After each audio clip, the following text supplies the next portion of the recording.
Je vous présente mon carnet de culture G. Depuis 5 ans, j'écris ce que je croise. Des infos insolites, des mots que je trouve jolis, des chroniques.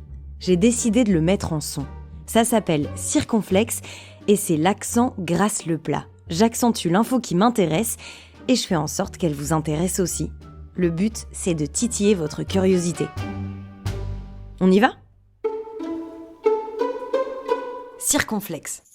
Aujourd'hui, pas de chronique, pas d'actu, juste des mots, ceux de Stefano Massini dans son livre Les Frères Lehmann, parce que c'est beau.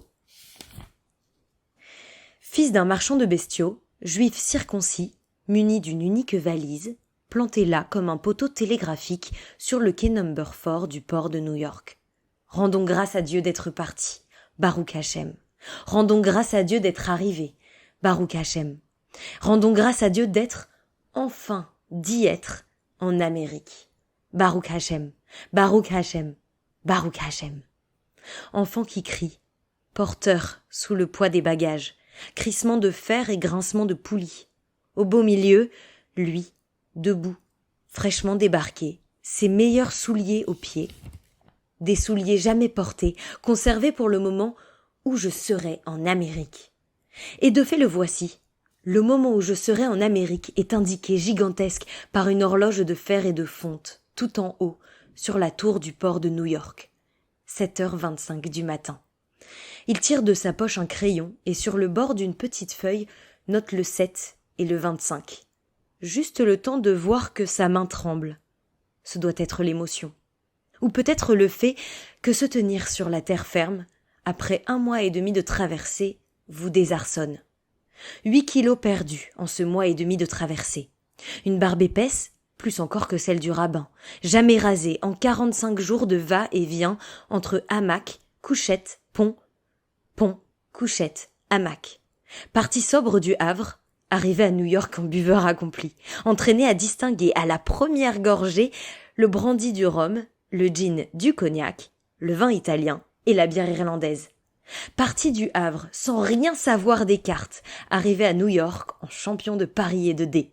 Parti timide, taciturne, grave. Arrivé avec la certitude de connaître le monde, l'ironie des Français, la fête espagnole, la fierté vive des matelots italiens.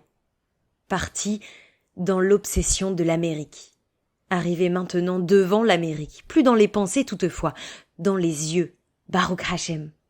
Vu de près, en ce froid matin de septembre, observé sans bouger tel un poteau télégraphique sur le quai No. 4 du port de New York, l'Amérique avait surtout des airs de carillon. Une fenêtre s'ouvrait, une autre se refermait. Une charrette virait à un coin de rue, une autre apparaissait plus loin. Un client quittait une table, un autre s'asseyait. Comme si tout était préparé, pensa-t-il. Et, un instant, dans cette tête qui brûlait de la voir depuis des mois, l'Amérique, la vraie Amérique, ne fut ni plus ni moins qu'un cirque de puces, en rien imposante, plutôt drôle, amusante. Henry Lehmann jeta un regard circulaire. Le bateau dont il était descendu évoquait un géant endormi.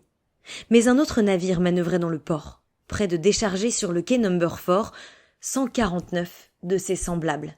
Peut-être juifs, peut-être allemands, peut-être chaussés de leurs meilleurs souliers et munis d'une unique valise, surpris eux aussi à trembler, à cause de l'émotion, à cause de la terre ferme, et parce que l'Amérique, la vraie Amérique, vue de près, pareille à un gigantesque carillon, vous désarçonne.